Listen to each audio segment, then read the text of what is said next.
We sitting here, I'm supposed to be the franchise player, and we're in here talking about practice. I mean, listen, we talking about practice. Not a game, not a game, not a game. We talking about practice. Not a game. Not the game that I go out there and die for and play every game like it's my last. Not the game. We talking about practice, man. I mean, how silly is that, man? Fire! The kosher clinician. Practice. Yeah, we're talking about practice.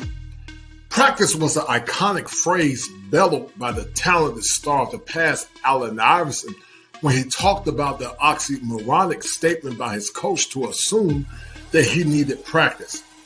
And while practice may have been oxymoronic to Allen Iverson, it appears that most Western women see the practicing of feminine demurrer to be a burden instead of a virtue.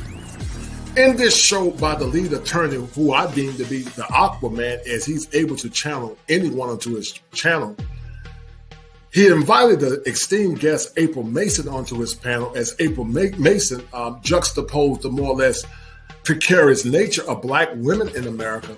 And as you know, and I know, April Mason gave up on Black women because April Mason felt like Black women had very extraneous demands, but they weren't willing to give anything in return. In this show that I was actually on with the lead attorney, April Mason and the lead attorney talks about the dysfunction in relationships. They talk about why serving a man a plate appears to be something dangerous or more or less something burdensome. And also I used the iconic genogram to help chart the dysfunction that currently resides in many American marriages and dating and relationships. Fixing a man a plate actually was a virtue signal of the past. And when you look at the genograms from a kaleidoscope of the past, giving a man a plate actually was a sign of love. But to many women now, many women equate giving a man a plate as giving him husband responsibilities. But in the past, fixing a man a plate actually was a sign of virtue signaling to get a man to have a relationship. But because of the times that we live in, and because of this function that's been in the genogram of so many of our women, it appears that giving mankind gestures now is more onerous than something virtuous. However, many men are expected to adhere to traditional norms and archetypes, while our women are expected not to adhere to traditional norms and archetypes. And because of that, it's left a chasm between Black men and Black women, to the point that Black men now are actually abandoning modern relationships, or they're traveling abroad to find women that exude the virtues that were more or less exhibited by their mothers, their grandmothers, their great-grandmothers from the past. I want you guys to sit back, relax, and enjoy this show as I bring it to you live from the greatest state in the union, the Tar Heel State, as the lead attorney, April Mason, and I look at the dynamics and the dysfunction in the modern relationships. And if you see dysfunction in the genogram of the American kaleidoscope, what should be your response? Be well, go subscribe to the lead attorney, and enjoy this show.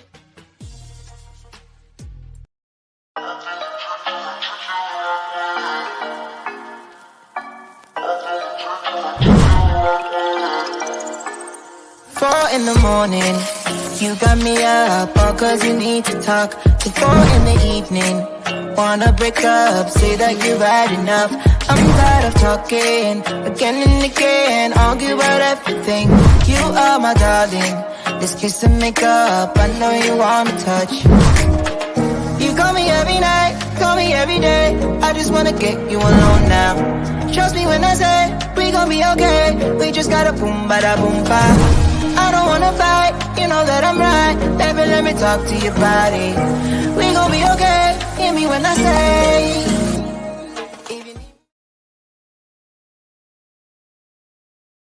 Let me clear it to give our guest of honor, April Mason. How are you doing? Listen, thank you. I need some light. No, you look beautiful, absolutely beautiful. You're down. You're down. Go ahead. Let me turn the music down.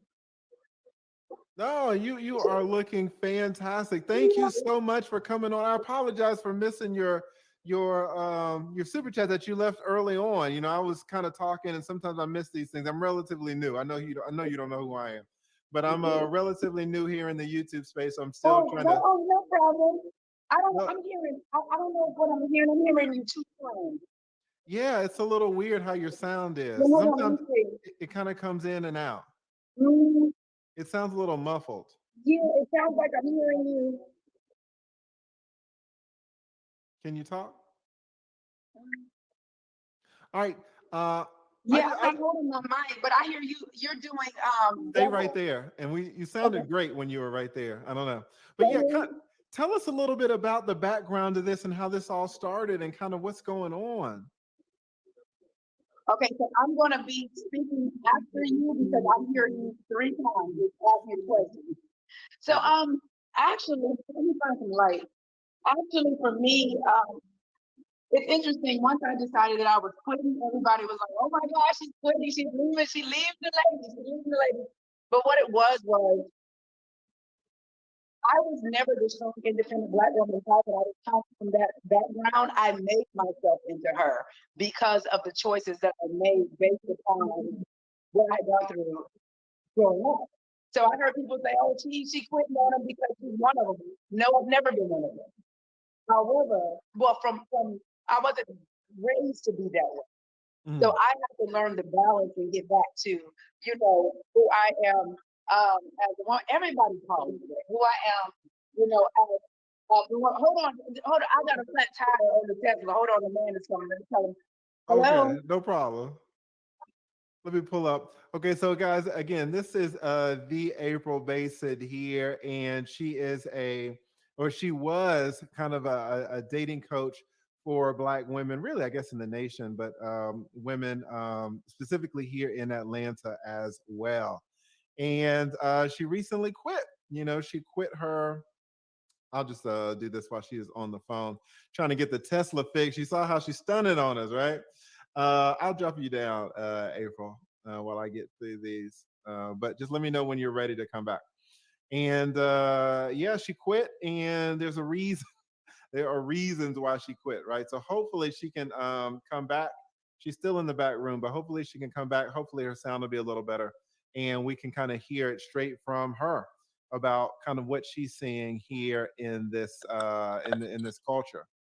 All right, Ian, can you hear me? Yeah, I can hear you. Perfect, perfect, perfect. All right, Ian, what do you think about everything that's been going on recent? Ian, is there any way that your sound can be fixed? April Mason has bad sound, but I will tolerate it from her. But it's Atlanta, man. In Atlanta, in Atlanta, the internet just be doing that. No, it's you. All right, it's you. All right, but yeah, just quickly, what do you think? What do you think about this situation here? Well, what I think is just like what you were saying to the lady named Boss that was on your show, who tried to say that Black men don't know what femininity is, and you're like, we don't have a choice but what to know what that is. So, a lot of Black women are disingenuous in how they go about relationships. I think Black men see relationships from a more holistic perspective, and I think Black women are coming mostly from their ego. I don't think that Black women know how to come at relationships outside of their egos. I think it takes a Black man to even instruct them that love and appreciation is really what it's about. But we don't have those men to actually teach them that. So, when they go about debating all these things, it's all ego for them. It's all ego. And even if they get it right, they're still coming from ego, like the lady who was the boss on the show, talking about men don't know what femininity is. They're just never going to get it because we don't have men to teach them. Yes, yes. Why do you think we don't have men to teach them? What do you mean by that? Well, I mean, the men's perspective in general, in this culture is discounted.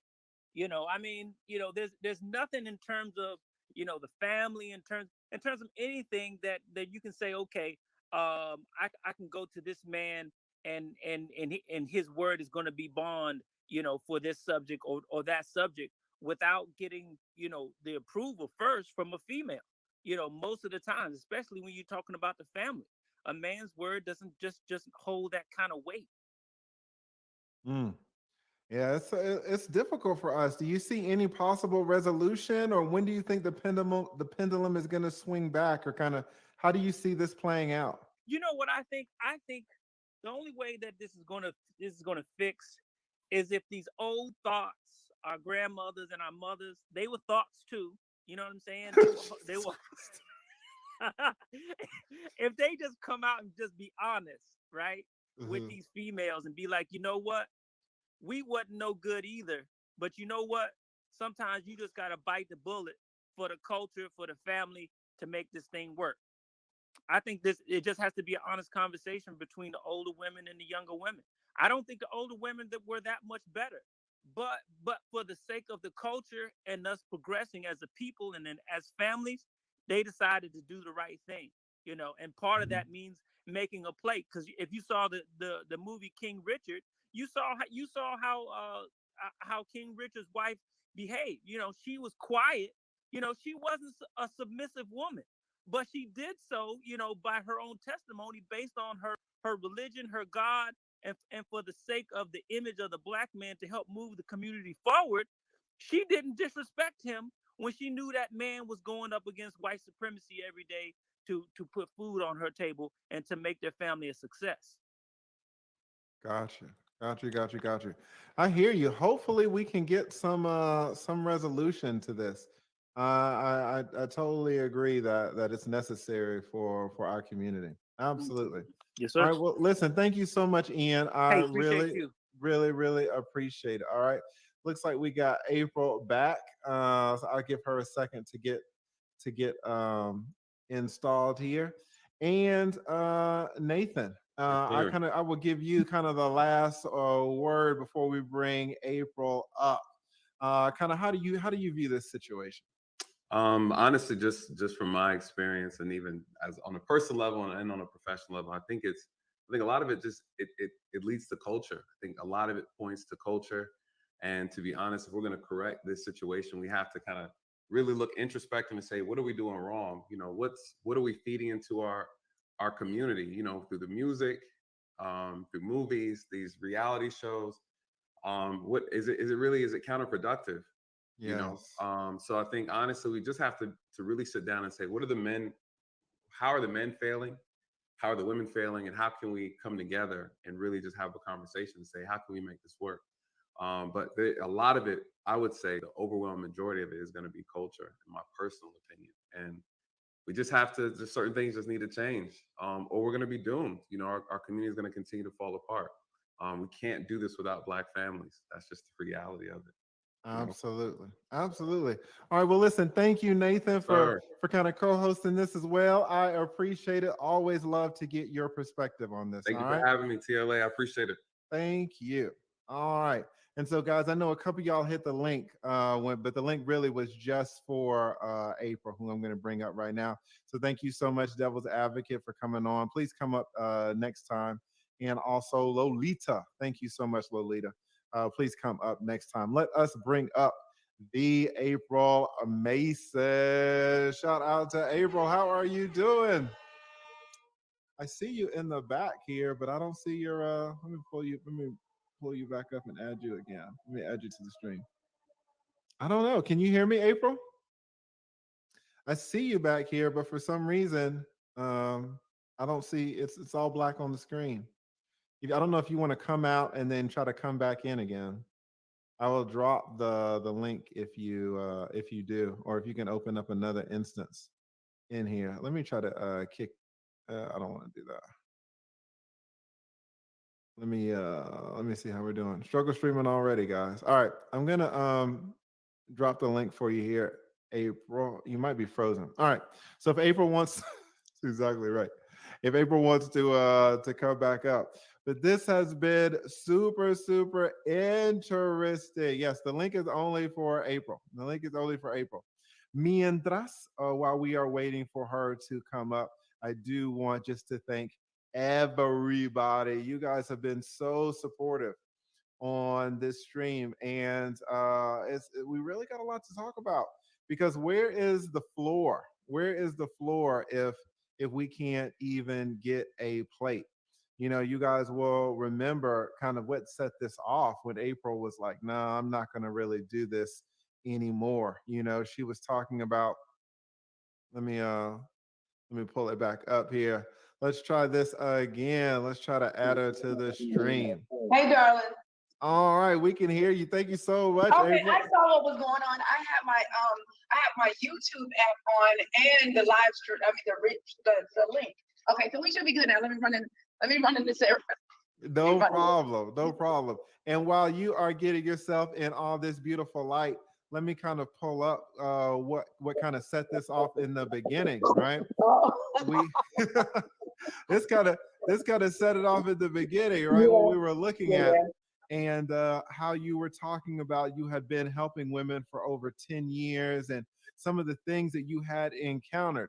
But, you know, we can read this on our own time, but I want to maximize the time that we have here with you. Kind of tell us firsthand about your experience. Tell, you know, some of my audience doesn't know who you are. So can you give us a little background about who you are, what you've been doing for Black women for so long, and then kind of the things that you've seen as time has gone on, some of the problems that you've encountered? Well, one of the thing is I have been I started out. It's interesting how I got into the dating space. I believe that God gives gifts to who He chooses, and I just happen to be one that can hear the male and the female. And normally, when there's a conference, all-male conference, April Mason is normally on the panel of men because I can translate what the men are saying to the women and what the women are trying to say to the men.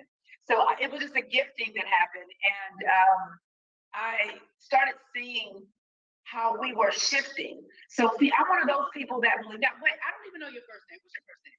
Just Lead. You can call me the lead attorney. Okay, Lee. So Lee, what happened was I started noticing how we as women started to become your audio sounds great. If you could stay right there. Right there? Okay. Yeah. I'm just gonna stay right here. Yes. I noticed that as women, women started to become the type of men that they were seeking. So you want to know where to invest $1,000 right now? Well, forget about stocks, real estate, or cryptocurrency. There is a little. And what happened was wait. Let me just pause that for a second, because that's deep. You just said it like it was nothing, but hold on. You're saying women started to become the men that they were seeking. That's deep, right? Yes. And so what happened was I was never raised in the strong, independent Black woman, household. That was not me. My mother. Actually, it was the other way around for me. My mother actually married a man that could not honor her femininity. So what I did in turn was I went extremely hard because I'm like, man, this fool, he played her. He did not treat her right. And my mother, I thought she was passive, not realizing she was what a feminine woman is. She just married a man that was not equipped to handle what came with that type of a woman. So I used to look at my mom as really soft at first, right? Until I got to my own understanding of what was actually, going on.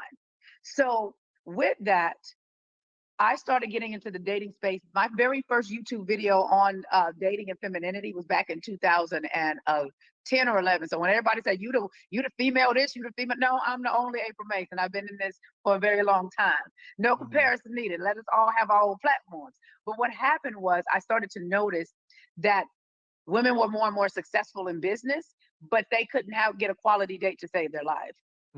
So I started a matchmaking service back in 2012, baby. I closed it in 2013 because the expectations were so unreal. And what was happening was women were thinking, they were looking at themselves and they weren't doing a panoramic view of themselves. It's equivalent to when I was married, and I got married in my 20s and divorced in my 30s. And I didn't realize that I was in a bad marriage until one day, or that I was depressed until one day, Lee, I actually walked in Walmart and I walked across the mirror, past the mirror, and I'm only 5'3", 5'4". That's how we love them over here. We love the short women over here. We don't like them 5'10". I'm a shorty. I'm a shorty over here. Normally my license say 5'4", but I walked past the mirror and I noticed I had got up to a size 16. Now, all my life I've been a size 6'8", even now.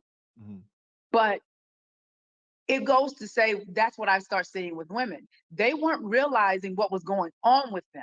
See, I wasn't in tune enough with me to realize, April, you're not wearing jeans anymore. You're wearing jeggings. You know, you're not looking at, you're wearing a medium, small, you know, you used to wear a small, medium shirt, but now you're wearing an extra large and a 2X. So what we do is we still hold that image of ourselves as we want to see us, but we don't realize we're not as dope as we think we are. Right. And so I had to take a moment and say, wait a minute. And I can say this about myself, April, you become what I call a lard ass, is what I have become.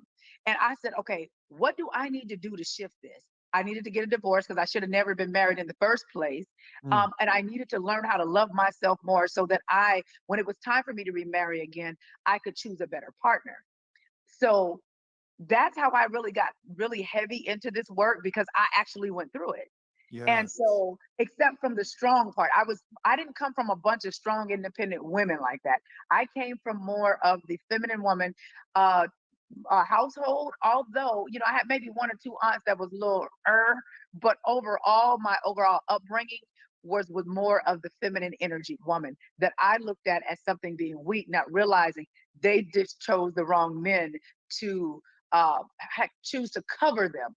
The men that they chose could not cover them. And so for me, when I quit, well, me quitting was 2 years in the making. Wow. And I'll tell you this, over the last 2 years, although, you know, people say, why would she close if she was, you know, making money? No, it's very lucrative. Put it like this. I'm going to keep it at 1,000 with you. If you ever want to make a lot of money, join the dating industry and give women fluff. You see, Derrick Jackson. We all know Derrick Jackson making bank. I mean, it's not, because you got to remember, these women, a lot of these women, not all, of course, when I say these women, I'm not talking about everybody. I'm talking from an experience of over 10 years of this. Wow. So I've dealt with them from all different ranges, you know? So it's safe to say, for me to say, that when women came to me, they didn't come to me to become better. They came to me for a better, for access to a better penis. That's what they came to me for. So one of my best friend told me, he said, April, you're going to have to disconnect or divorce yourself from their results. But I'm like, no, man, because this worked. It worked for me. It worked, you know, because I'm all excited. I'm like, yes, yes, yes. Girl, if you get yourself right, you do this, become the feminine woman for you first. The man is the byproduct. The man is not the reason why you're here. He is the byproduct. If you do these things, you know, you're not in a hurry to get married. Yeah. And so people would always ask me, how do you do what you do when you're not married? I said, because I am a walking example of what I teach. See, women, people think that the man is the validator. Although I love you guys, I love a man, just the way y'all walk and how y'all smell and just all of that, right? But you're the byproduct. See, women would think or question me, she don't have a husband, because I wasn't supposed to have a husband while I was going through developing who April was. If I would have remarried during that time, I would have been divorced again. Let me go back though. Let me jump up, because you know, that sounds deep. I've never heard anybody say that. When you say men are the byproduct, can you elaborate a little bit on that? Okay, sure. What I mean by men is the byproduct doesn't mean that we don't need you. What it means is when you become a dope woman for yourself first, the type of man that you want will easily come along. So the man is the byproduct of you becoming a dope woman. You don't become a dope woman for the man. And so that's why a lot of men say, well, when I got with her, you know, after I got her locked in, she changed. Yes, because she only was that to get you. She did not become that. So in my dating academy, I used Teach Me How to Date as the bait. That was the sugar to get them in there. Women that actually did the work in my dating academy will tell you, my whole life changed. My money changed, I got that promotion on my job. So I just had to use the man as the bait to get them to know themselves better, because women aren't doing that for real. Yes, women are going to more conferences. Yes, women are picking up more, books to read, but they're not doing the hard work to transform. It's difficult to go through the emotional pain that comes with change. I had to realize I wasn't as dope as I thought I was. I'm like, oh, I'm fine. But that was on the outside. Your end result will always tell you how dope or how dope you're not. Let me ask you, Because when you said men are the byproduct, because the more dope a woman becomes, maybe the better the man that she can pull can be. Like, I resonate with that. I think I like that. But then when you kept going, you were talking about, you know, women making money more on their job, women getting these promotions, and that's where a lot of men would be like, well, you know, okay, let me explain that. Okay, I'll explain it to you. So this is what I mean. A woman, I teach living a feminine lifestyle. Living a feminine lifestyle means even when you go to work, your energy is more, you're dominant in the feminine, not necessarily the masculine all day. So although we have several family businesses and I'm the CEO of a couple of them, and then I have a 27-year-old daughter and my 25 and 23-year-old sons, they run the business with me as well. However, I intentionally only give 10 to 15% of my masculine energy to my business every day. Mm-hmm. That means I'm allowing myself a cap so that I can make sure that I am not throwing myself as in the masculine energy as my dominant. There's nothing wrong with a woman being successful at all. It's how she operates in the energy of her success. Right. Do you think there's a risk in becoming successful? For example, let's just take a quick look at what you were saying that you're starting to see a lot more. You know, you were saying, well, you know, however, the majority of women that come to you have unrealistic expectations. You were saying the selfishness, fake everything. They think they should be chosen because they have a vagina and for the good looks. The entitlement, you know, just not knowing the difference between being a woman and a wise woman, not knowing how to be versus do, thinking that being a feminine woman is weak or a pick-me, placing blame and not taking responsibility or accountability for the choices that they've made in men. And do you think that this is also a byproduct of women becoming more dope? Now they're saying, hey, well, I can now have expectations that are higher, maybe to the extent that they're unrealistic.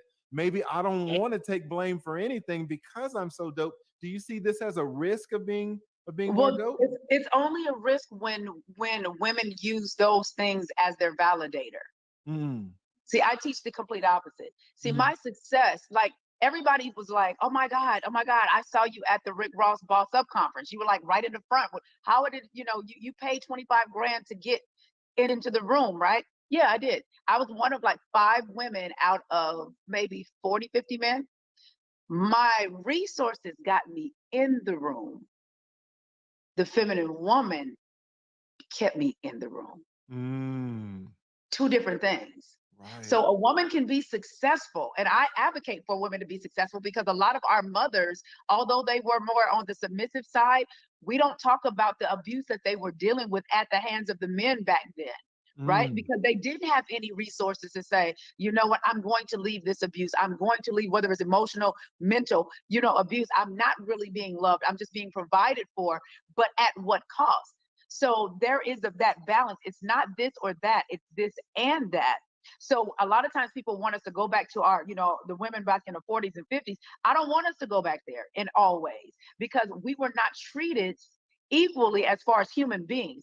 I don't think men and women are equal from the same. I think we are both equal human beings, but even God created us to where we are different, and our differences is what makes us drawn to one another. But I have no problem with a woman being in business or being a successful woman. It's how she does what she does. That's why I trademarked the feminine CEO. That means I'm a woman doing business, not a businesswoman. A businesswoman puts the business before the woman. So that's what I teach my women, you know, that my tribe, that go ahead, go make your money, but understand these alpha men, these protectors, providers, these men that don't want you to go 50-50, although you're successful, you became self-sufficient for yourself, that type of man don't need you for what you're selling him. Right. So now that you understand this, What are you going to do to become more of the divine feminine energy woman? They don't want to do that part because to them it feels weak. But you're coming to the table saying, I want this high 6, 7, 8-figure earning man. And when I ask you what you bring to the table, the first thing you name is your degree. I know how to cook, all of the other stuff that they don't care about. Men with money, men with means, don't care if you really, you can cook, that's fine, but they can hire a chef. Everything that you are saying that you can do, they can hire somebody to replace what you do. So when you move the corporate ladder or get successful in your business, that does not mean you don't be the woman.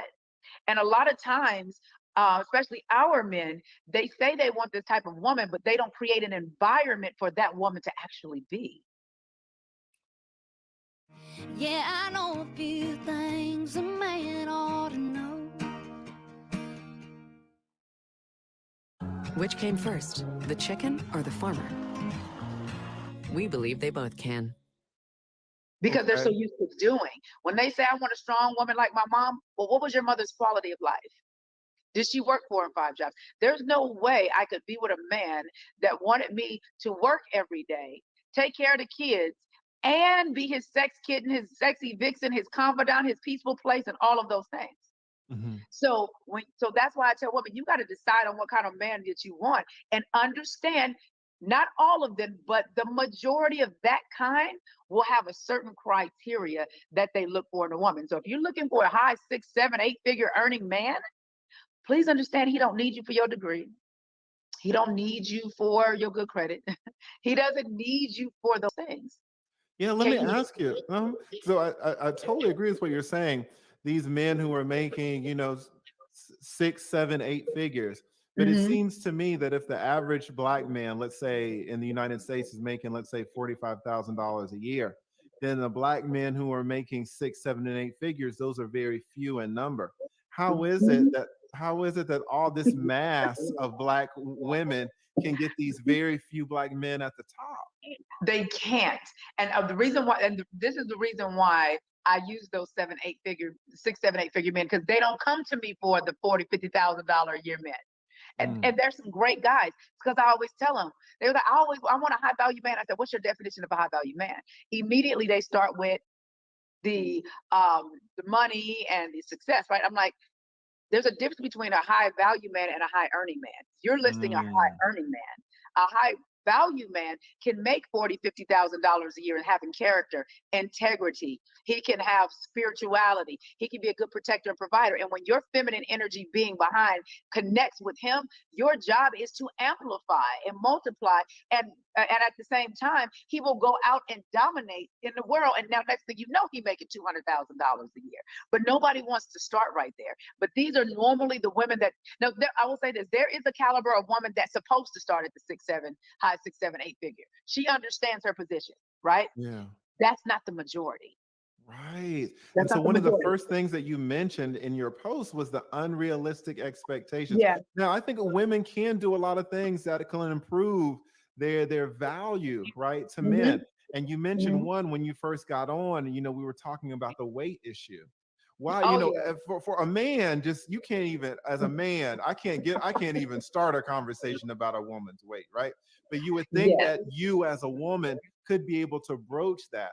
But it seems to me that even if you tried to get Black women to lose weight, let's say a Black woman is 250 pounds, you try to get her to lose weight, it seems like you're going to get some pushback on Facebook and IG and things of that nature. Where is that coming from? Well, here's the thing. Like, what I do is cause them to look in the mirror.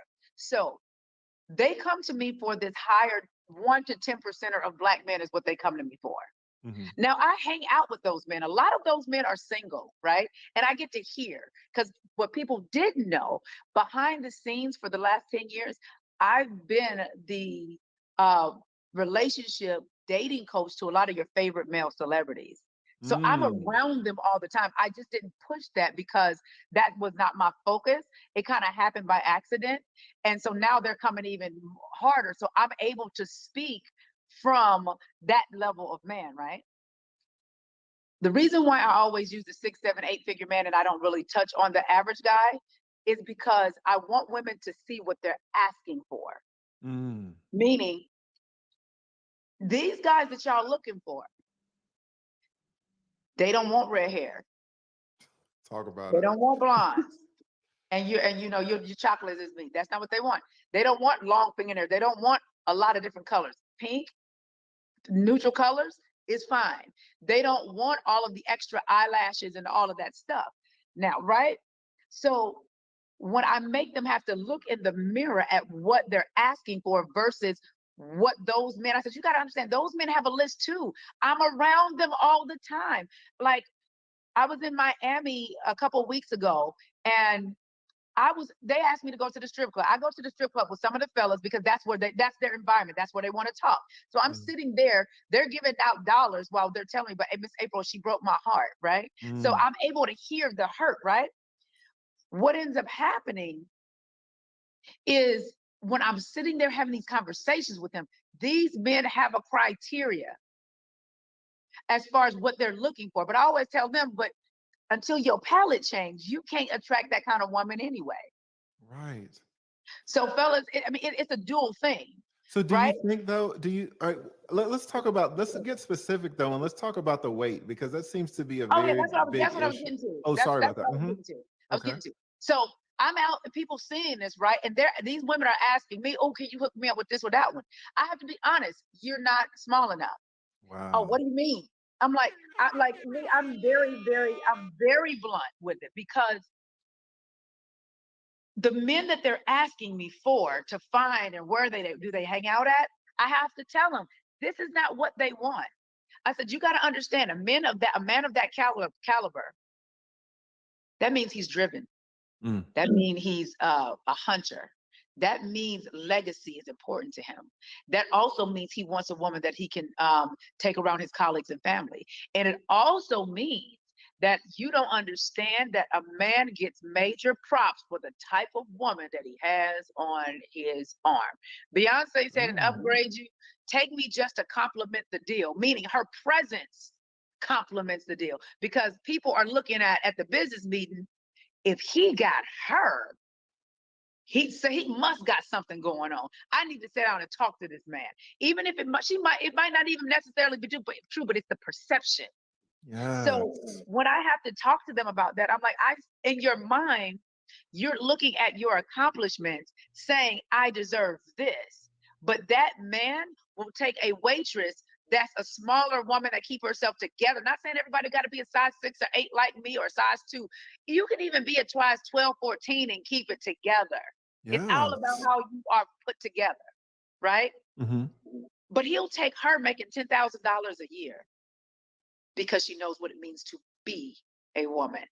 Exactly. So what's the pushback then to losing the weight? Is it laziness, or is it the fact they feel like they can just do it at size 25? Delusion. Is it interesting? You know, it's delusion.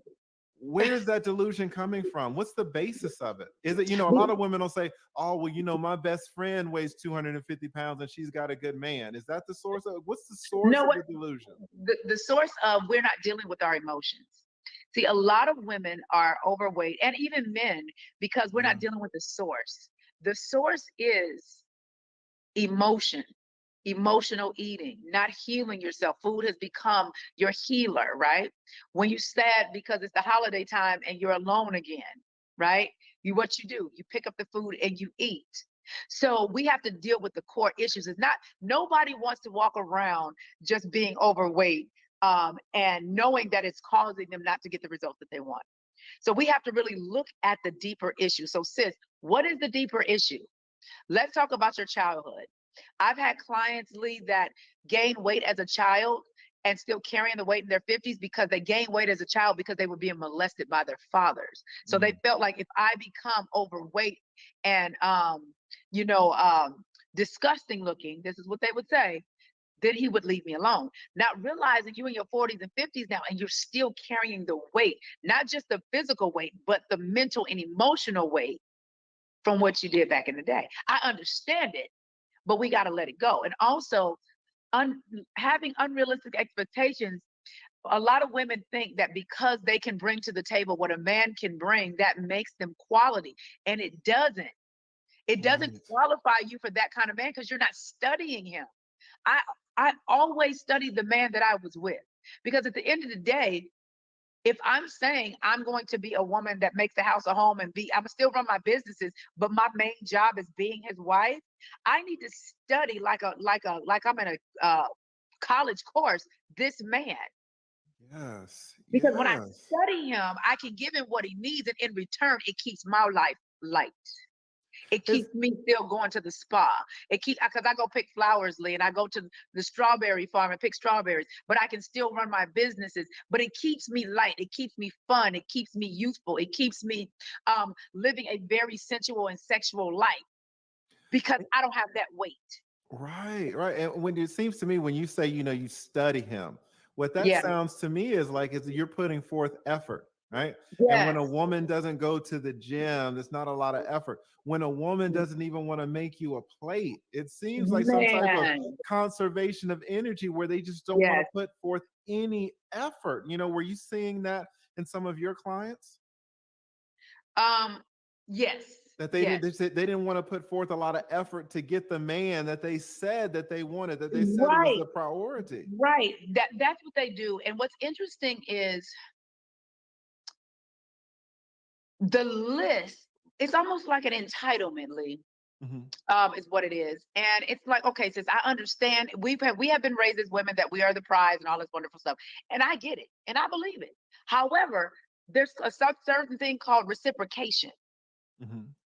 Okay? It's something called taking care of your man too. A lot of women don't even know how to court a man while she's dating him. Right. They don't know how to do that.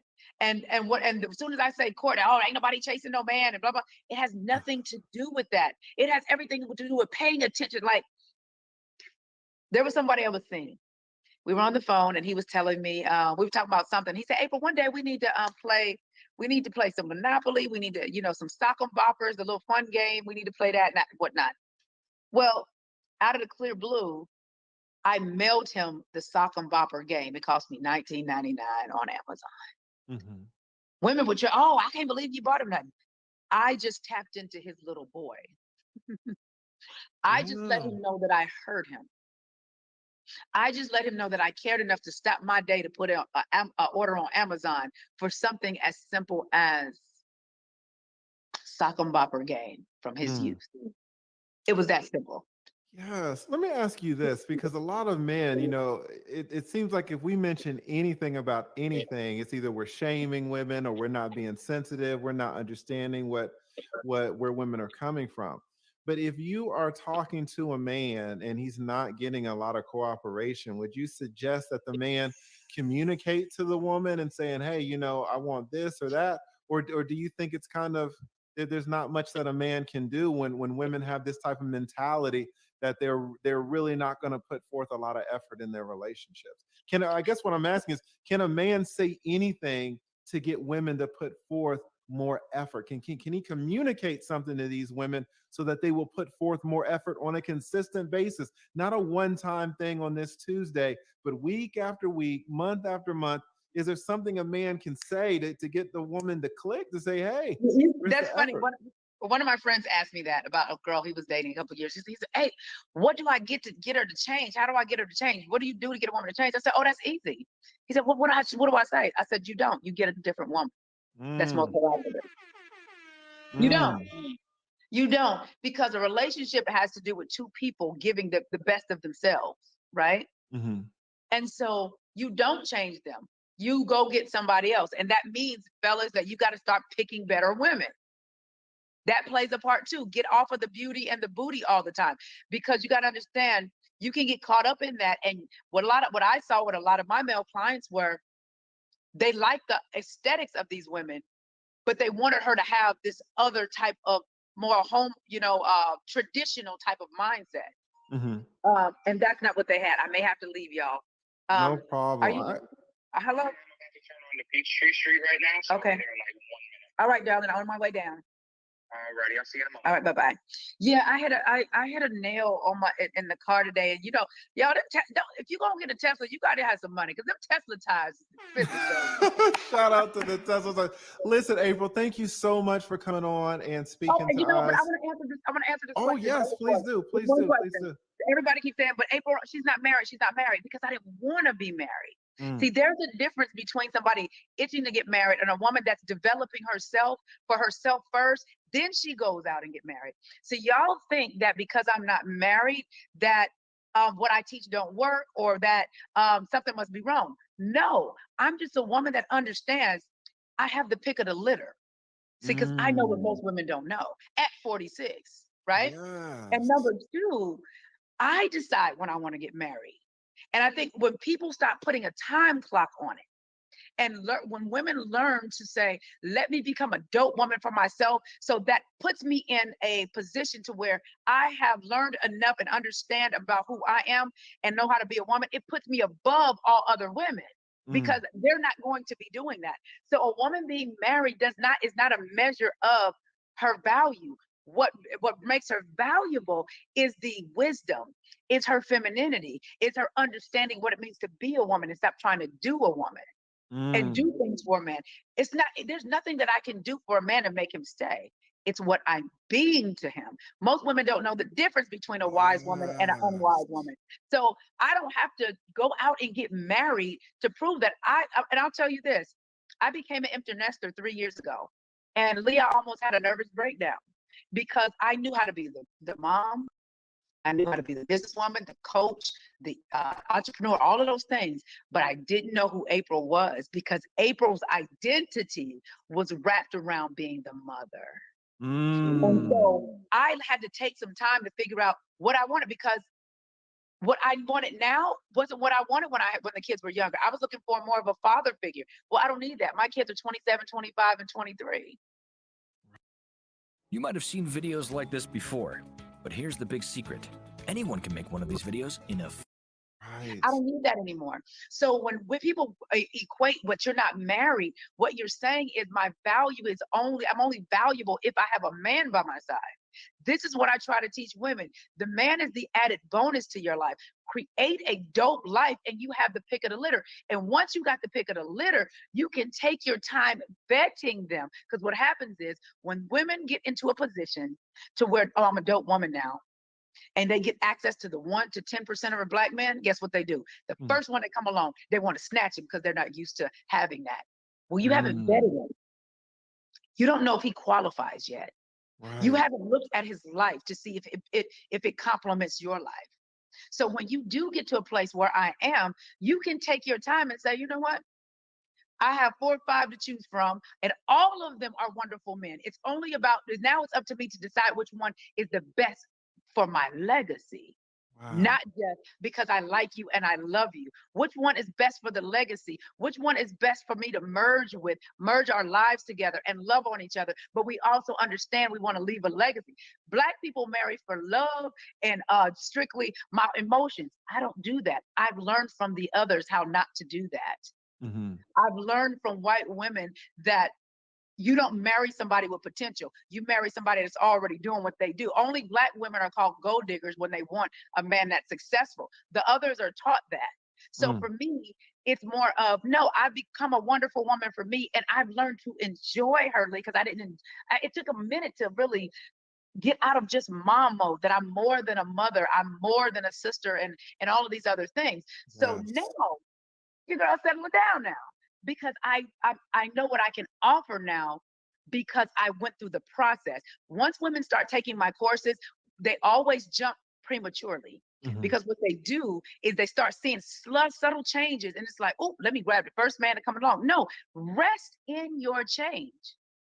Because you'll learn, you might start attracting them from what I teach, but you won't be able to keep them if you do not embody what a feminine woman is. You have your boundaries, you have confidence, you're not worried about other women, you're not worried about other races of women. You are a dope ass woman for yourself first. And then you will, just like a magnet, start attracting quality men. But you can't see quality men because of the glasses that you have on right now. They're still filled with bitterness, anger from past experiences. So go through the emotional change the pain that comes with emotional change, because it's so important. But what happens, once again, they start seeing a little progress and they jump.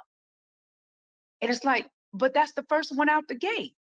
Experience what it means to be treated nicely. Men opening your doors, getting in and out of the car. Men being concerned about your day. Men's patterns, efforts, consistency, and words lining up in your life. Don't just jump at the first one, baby. I worked so hard with you to get here. Wait for a minute. Get a couple of them first, and then see what you like. See what you like. I hear you. I hear you. It's one of those things that people don't understand, that women have masculine and feminine energy. We're talking right now. I'm in more masculine energy because we're teaching. But when I'm not teaching, oh, I am definitely the vixen when I'm not teaching. So people don't understand the difference and the going in and out, because when a woman is focused and when she's lecturing, when she's teaching, she is in her masculine energy. People think being feminine is the color pink. And I'm going to do a whole series on the dark feminine energy. Dark feminine energy is not toxic. It's extremely sexy. We watch the dark feminine energy as examples of Angelina Jolie and Tomb Raider. That's some sexy dark feminine energy. So most people, especially Black folks, don't understand the difference. As soon as you say dark feminine energy, they automatically think it bad. No, Lee, I'll tell you this. I have a stripper pole in my bedroom. That brings out the sensuality and the dark feminine energy that allows a woman to flow in her sexuality. Women are out here having sex. They're doing the act, but they're not connected to themselves intimately because they don't know how. So now it's like, well, if femininity is the color pink, it's hair extensions, it's eyelashes, it's walking like this, it's talking like this. No, that's not what it is.